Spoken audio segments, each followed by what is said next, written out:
चुनाव का चक्कर। चुनाव से तो आप सभी का ताल्लुक तो होगा, बहुत नहीं तो थोड़ा थोड़ा ही। स्वतंत्रता के बाद जो हम सभी को सबसे बड़ी एवं महत्वपूर्ण चीज़ विरासत में मिली है वह है चुनाव। पहले तो किसी को पता भी नहीं होता था कि चुनाव किस चिड़िया का नाम है, लेकिन अब गांव-गांव में, गली-गली में चुनाव ही चुनाव हैं, चुनाव कार्यालय हैं। पहले चुनाव 5 साल में एक बार होता था, किंतु आजकल इसका कोई भरोसा नहीं है। इसका भी भारतीय मौसम की तरह चाल ढाल बदलता ही रहता है एवं भारतीय समाज की तरह अनेकों रूप रंग लेकर आता है। कभी तो पूरे 5 साल गुजर जाएंगे तो आएगा, और कभी तो बिन मौसम की बरसात की तरह गरजता बरसता आ धमकेगा और इसकी झड़ी लग जाती है। सब मिलाकर इसका कोई नियत वक्त नहीं है। नेताओं की मेहरबानी पर है कि यह कब जनता के सामने आ फटके। अब चुनाव एक बहुत ही लाभदायक बिजनेस का रूप धारण करता जा रहा है। लोग अपनी योग्यता या अयोग्यता का ध्यान दिए बिना चुनाव मैदान में कूद पड़ते हैं।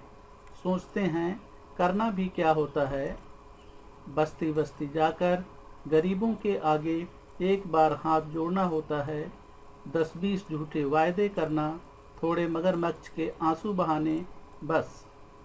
जीतने के बाद सारी उम्र लोग तुम्हारे आगे हाथ जोड़ेंगे, नमस्ते करेंगे, आगे पीछे घूमेंगे।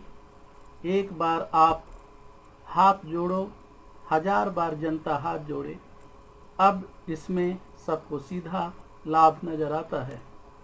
नहीं तो विरोधी पार्टी से सौदा कर लो, 2-4 लाख रुपए लेकर चुनाव मैदान से बाहर हो जाओ। चुनाव आते हैं जाते हैं, गरीबों की बस्ती पर इससे कोई फर्क नहीं पड़ता।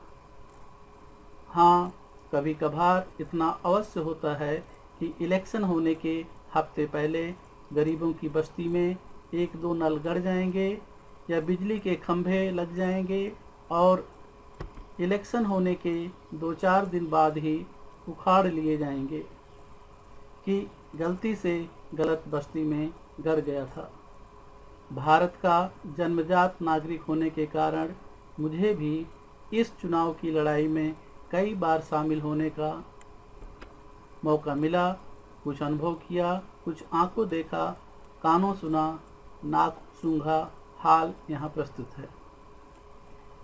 लोकसभा के चुनाव को चुनाव आयोग ने जून में कराने की घोषणा कर दी। दंगा फसाद कराने के लिए इससे बेहतर और कोई समय हो भी नहीं सकता है। गर्मी का महीना होता है, सभी बच्चों के स्कूल बंद होते हैं ताकि सभी विद्यार्थी एवं अध्यापक इस प्रजातंत्री संघर्ष में स्वच्छंद रूप से भाग ले सकें, अपने जाति झगड़े, वर्गीय भेदभाव आज से पैदा दुश्मनी को निकाल सकें और चुनाव की ओट में अपना उल्लू सीधा कर सकें। कुछ स्कूल कॉलेजों में तो हॉकी याद वितरित की गई। गाँव में भी किसान वर्ग अपनी फसल काट चुका होता है। लड़ाई झगड़ा का यदि मूड बने तो पूरी फुर्सत होती है। गांव के लुहारों एवं दूसरे मिस्त्रियों आदि के पास अस्त्र शस्त्र आदि के निर्माण के लिए काफ़ी वक्त होता है। अतः इस मौसम में चुनाव कराने का निर्णय बिल्कुल 16 आने जस्टिफाइड है। चुनाव आए और लोगों में खुशी की लहर न दौड़े, ऐसा हो ही नहीं सकता। चुनाव का शुभ समाचार पाकर गांव तथा शहर में हो हल्ला मचना शुरू हो गया। सारी गतिविधियां तेज हो गईं। गांव तथा शहरों में चक्कू, देसी पिस्तौल आदि का निर्माण एवं वितरण शुरू हो गया। कहीं कहीं नल तो कहीं कहीं बिजली के खंभे आदि ला लाकर रखे जाने लगे। जगह जगह पर मोटर कारें चक्कर काटने लगीं। हथगोले कट्टे, पिस्तौल, चाकू एवं दूसरे अस्त्रों शस्त्रों के खरीद फरोख्त के लिए दलाल गांव-गांव में टहलने लगे और इनका वितरण किया जाने लगा। एक तरफ औरतों एवं बच्चों को कंबल और दवाइयां आदि दी जाती, तो दूसरी तरफ उनके बड़े जवान बच्चों एवं आदमियों के हाथों में देसी पिस्तौल और लाठियां, बल्लम आदि थमाए जाते हैं, ताकि लोग एक दूसरे के ऊपर खूब वोट डाल सकें। प्रजातंत्र का सही माने भी यही है। आखिर प्रजातंत्र जनता का, जनता के द्वारा जनता पर शासन है, और शासन बिना अनुशासन के हो नहीं सकता, और भारत में अनुशासन बिना लाठी मारपीट के नहीं आता। अतः चुनावी संघर्ष में यही सब होता है। बहरहाल आगे चलने में ही भलाई है। अभी असली चुनाव संघर्ष होने में कई दिन बाकी हैं, किंतु अभी से ही विभिन्न पार्टियों के समर्थकों के बीच मल्ल युद्ध शुरू हो गया है। का पार्टी के उम्मीदवार अड़बंगी लाल ने मैदान में आकर मल्ल युद्ध में लगे अपने अंधे चमचों एवं पहलवानों को शाबाशी दी और पीठ थपथपाई। सभी चमचे फूलकर रुई के नए गद्दे हो गए और उनके सामने दोनों टांगे ऊपर करके लेट गए। कुत्तों की तरह कूं कूं करने लगे। अड़बंगी लाल उनकी इस स्वामी भक्त पर प्रसन्न हो जीतने के बाद उन्हें उचित पुरस्कार से सम्मानित करने का वचन दिया। खा पार्टी के उम्मीदवार मिस्टर अजनबी लाल को कभी किसी ने रूबरू नहीं देखा है। वह शायद हमारे गांव से 2000 किलोमीटर दूर के किसी दूसरे राज्य में रहते हैं, किंतु उनके लिए सभी स्थानीय कार्यकर्ता अपना पूरा रणकौशल दिखा रहे हैं। यहाँ तक कि अपने पड़ोसी भाइयों एवं बहनों को जो दूसरी पार्टी की तरफ से समर्थन कर रहे हैं, अपना दुश्मन समझने लगे हैं और उनसे बातचीत तक करना बंद कर दिया है। संसद भवन की सीटें मानो भारत की कुमारी सुंदरियां हैं जिनका स्वयंवर हो रहा है। चुनाव में जीतने के बाद एक एक सीट सुंदरी एक एक विजेता को अपार धन संपत्ति के साथ कम से कम 5 साल के लिए ब्याह दी जाएगी। इसी लालच में एक से एक क्षत्रिय, ब्राह्मण, वैश्य, शूद्र सभी अपना अपना भाग्य आजमाने रणभूमि में उतर आए हैं। प्राचीन काल में कहते हैं कि महाभारत हुआ था। यह उसी महाभारत की लड़ाई का आधुनिकतम रूपांतर है। अभी अभी ताजी रिपोर्ट के अनुसार दौरे पर आ रहे खा पार्टी के बड़े ही भयंकर उम्मीदवार कम पहलवान श्री घायल सिंह की कार पिछले पुल के पास खराब हो गई है। अब वह ट्रैक्टर ट्राली में बैठकर इस गजब की चिलचिलाती धूप को अपनी गंजी खोपड़ी रूपी चट्टान पर झेलते हुए चले आ रहे हैं। कोई बिरला देशभक्त ही ऐसे कड़ाके की गर्मी को अपनी गंजी खोपड़ी पर झेल सकता है। उनकी इस देशभक्ति के लिए कष्ट सहता देख सारे समर्थक प्रेम विह्वल हो उनकी जय जयकार के नारे लगा रहे हैं। घायल सिंह गांव में पहुंचकर आम के एक बड़े बगीचे में ठहरे। वहां और बहुत से लोग पहले ही जमा थे। घायल सिंह वहां घंटों तक बोलते रहे।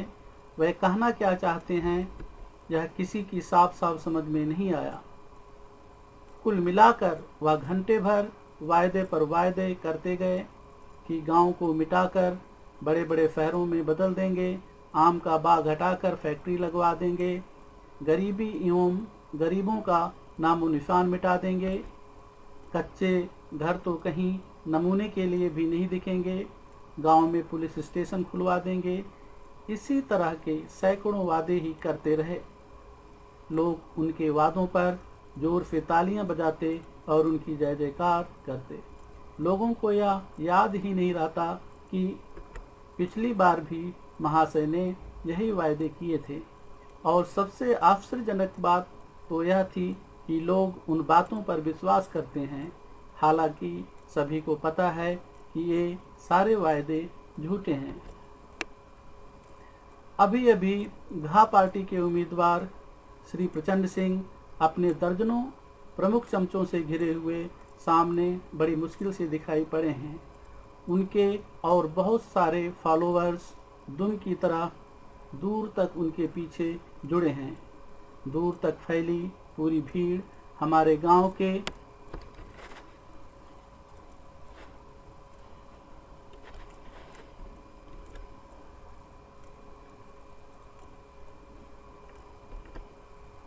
आकाश में अभी अभी प्रवेश किए नए पुच्छल तारे की तरह धूल बिखराती बढ़ती ही जा रही है। यह पुच्छल तारा लगभग हर 5 साल बाद इस गांव के आकाश में अपनी धूल छोड़ता चला जाता है। बुजुर्गों का मत है कि जब भी यह पुच्छल तारा दिखाई पड़ता है तो गांव के ऊपर जरूर कोई मुसीबत आती है। इस पुच्छल तारे का न्यूक्लियस श्री प्रचंड सिंह हैं। प्रचंड सिंह जैसे नाम से स्पष्ट है, इस गर्मी और धूप में प्रचंड शेर की तरह दिख रहे हैं, लेकिन गांव की गली में पेशाब की बदबू सड़े इत्र जैसे उनके नाक में बिना परमिशन के ही घुसपैठ किए जा रही है। गांव के इस बदबूदार गंदे माहौल में घुटन हो रही है, इसलिए रोए जा रहे हैं कि किस झंझट में फंस गए। लेकिन अब तो फंस गए बच्चू जाल में। एक ही दिन में सैकड़ों गरीबों के खुरदरे हाथों से मिलकर उर्वशी जैसे उनके मुलायम आर्टिस्टिक हाथ बेहाल हो गए हैं। इसलिए अब वह लोगों को दूर से ही नमस्ते करने पर आ गए हैं। काफ़ी इंतजार के बाद मेरे कर्कश करों का भी सौभाग्य उदय हुआ। मैंने दौड़कर उनके सामने दूर तक हाथ फैला दिए तो बरबस उन्हें हाथ आगे बढ़ाने पड़े। सचमुच उनके हाथों में मेरा हाथ आकर धन्य धन्य मतलब डबल धन्य हो गया। ऐसे मुलायम हाथों से भला किसी का बुरा कैसे हो सकता है, मैंने अपने खुराफाती उपद्रवी दिमाग को समझाया। फिर भी इनके इतने मुलायम हाथ और नाम प्रचंड सिंह या विरोधाभास कुछ समझ में नहीं आया, जिससे दाल में कुछ काला होने का अंदेशा हो रहा था। एक लोकल नेताजी फटाफट उनका सबसे परिचय कराते जा रहे हैं। परिचय का यह सिलसिला बढ़ते बढ़ते हमारे बूढ़े खंडहर सा दिखने वाले घर के सामने भी आ गया। प्रचंड सिंह के चरण कमल आज हमारे जल रहित खंडहर में खिल रहे हैं। यह सचमुच भाग्य की बात है और यह प्रजातंत्र में ही संभव है। मेरे बाबा जी कहा करते थे कि बेवकूफ़ों से भरी एक बैलगाड़ी लदी जा रही थी और यहीं आकर उलट गई। तब से वह यहीं बस गए और रहने लगे। प्रजातंत्र की यह विशेषता है कि इसमें बेवकूफ़ों का भी बहुत महत्व होता है। यदि वह अधिक संख्या में हुए तब तो वह सर्वेसर्वा हैं। घर से 80 साल की हमारी दादी जी लंबा घूंघट काढ़ कर निकली। मैंने कहा, दादी जी देख लो ध्यान से अपने राजा को, कल अपनी मुहर इन्हीं के ऊपर मारना। ध्यान से देख लो इन सब की शकल, क्योंकि यह पुच्छल तारा अब 5 साल बाद ही नजर आएगा। तब तक तुम रहो या ना रहो राम ही जाने। इसके बीच में तो इनके दर्शन दुर्लभ हो जाएंगे। टिकट लगा दो तब भी नहीं दर्शन कर सकते। मैंने सोचा, वाह राजनीति भी क्या चीज़ है कि बेवकूफ़ों को भी सलाम करने पड़ते हैं। हमारा कुत्ता पलुआ भी बड़ा ही समझदार निकला। भौं भौं करके इनके स्वागत के लिए झपट पड़ा। वैसे यह बड़ा ही सुस्त ब्रीड का डॉग है, किंतु आदमी की पहचान बड़ी अच्छी तरह कर लेता है। बच्चे तो उसकी पूंछ के ऊपर कदम रख कर निकल जाते हैं, उन्हें वह चूं भी नहीं करता। फिर निसंदेह इस इतनी बड़ी भीड़ में कुछ चोर भी रहे होंगे जिन्हें पहचान कर झपट पड़ा होगा। बहरहाल घर पर आया हुआ व्यक्ति मेहमान की तरह होता है। भारतीय संस्कृति की इस नीति एवं परंपरा को ध्यान में रखता हुआ शायद वह 2-4 गालियां निकाल कर ही शांत हो गया। विधि के विधान की बात है और उससे ज़्यादा भारतीय संविधान की बात है कि शेर भी अपनी मात से निकलकर आज जनता रूपी चूहों की बस्ती में फंस गया है। प्रचंड सिंह के गांव में प्रवेश करते ही सभी गरीब किसान, लुहार, बढ़ई, धरकार, चमार सामने आते हैं और घुटने तक झुककर प्रणाम करते हैं। प्रचंड सिंह उनके धूल धूसरित मैले कुचैले बच्चों को गोद में उठाकर मगरमच्छ के आंसू बहाते हैं। उनके इस अभिनय पर सभी जय जयकार के नारे लगाते हैं। पर मुझे तो परमात्मा ने उल्टी खोपड़ी दी है, इसलिए मेरे दिमाग को हमेशा खुराफात ही सूझती है। मुझसे मेरा मन चुपके से कहता है कि प्रचंड सिंह को गर्मी बहुत सता रही है। गंदे बच्चों को गोद में उठाते उठाते महंगा सूट भी गंदा हो गया है, इसलिए बेचारे की आंखों से आंसू निकल आए। इसी तरह हमारे गांव से होती हुई रंग बिरंगे पर्चों, बैनर एवं पैम्पलेट रूपी फूलों को बिखराती यह चुनाव की बहार गलियों से निकलकर आगे बढ़ गई। अब तो वही पुरानी वीरान गलियां रह गईं, लेकिन ये बहार गांव से थोड़ी दूर पर जाकर एक रंग बिरंगे टेंट में ठहर गई, जो इलेक्शन के दिन तक यहाँ विश्राम करेगी। फिर यह गांव छोड़कर हमेशा हमेशा के लिए विदा हो जाएगी। पोलिंग स्टेशन पर आज काफ़ी रौनक है, क्योंकि आज इलेक्शन का दिन है। यह जनता की जिंदगी रूपी रामायण में लंका कांड की तरह है। देशभक्तों के लिए यह पोलिंग बूथ हल्दी घाटी के मैदान से कम नहीं है। खूब हो हल्ला मचता है। मैं भी सुबह सुबह अपनी बूढ़ी दादी को लेकर वोट डलवाने के लिए चल पड़ा। बूढ़ी दादी इसलिए कहा कि मेरे कई जवान दादियाँ भी हैं। बूढ़ी दादी की हेल्प करके सोचा थोड़ा पुण्य कमा लूँ तो अच्छा रहेगा। पोलिंग स्टेशन लगभग 4 किलोमीटर दूर था। पैदल रास्ता था, वो भी कच्चा। सोचा था सुबह सुबह भीड़ कम होगी, पर जब पोलिंग बूथ पर पहुंचा तो पहले ही अप्रत्याशित लंबी लाइन लगी थी।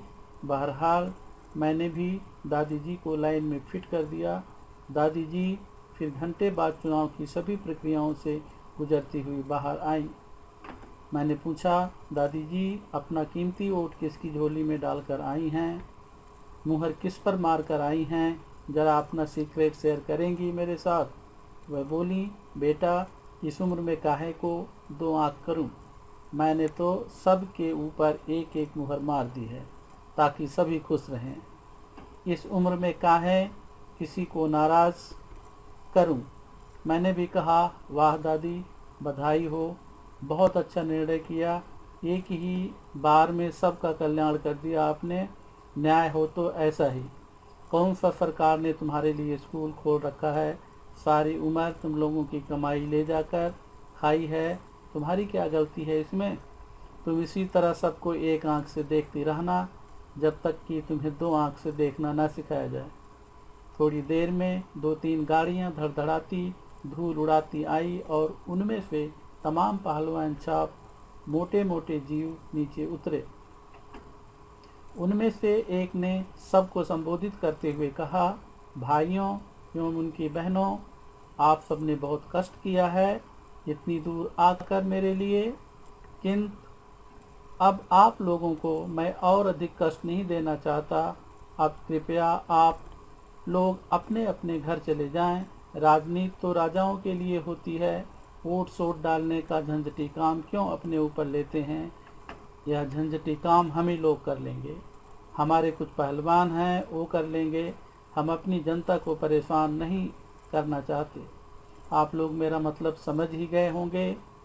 कुछ लोगों को बात अच्छी लगी, अपने घर का रास्ता पकड़ लिया। दूसरी पार्टियों के कुछ अभिकर्ता भी वहाँ मौजूद थे। उनके अलावा कुछ पढ़े लिखे नौजवान भी वहाँ मौजूद थे। उन्हें यह बात हजम नहीं हुई।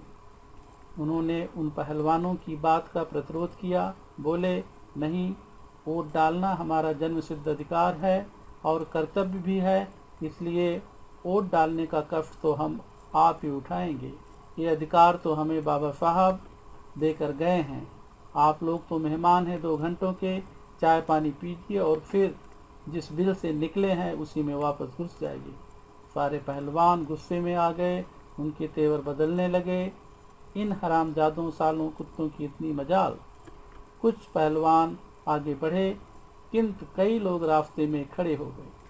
फिर पहलवान पहलवान ही होते हैं, घूसेबाजी पर उतर आए और फिर दूसरे स्टेज पर पिस्तौल और चाकू चलने लगे।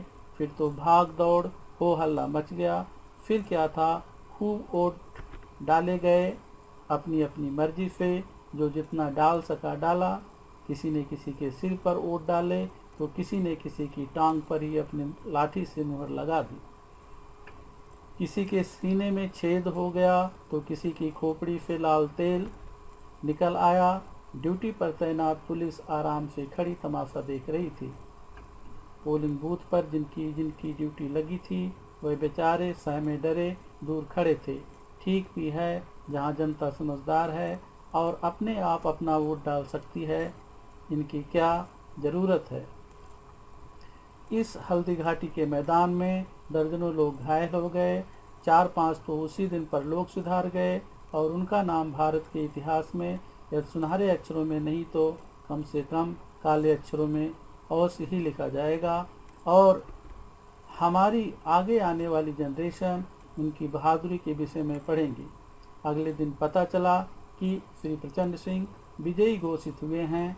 वह फिर कभी दौरे पर नहीं आए, लेकिन पोलिंग बूथ पर दंगा फसाद कराने के जुर्म में सभी गरीब किसानों, मजदूरों, अहीरों, धरकारों, चमारों को जेल भिजवा दिया। जो इस संघर्ष में शहीद हो गए थे उनके लिए एक स्मारक बनाने का आश्वासन दिया और इसी के साथ उनके द्वारा जनता की सेवा शुरू हो गई।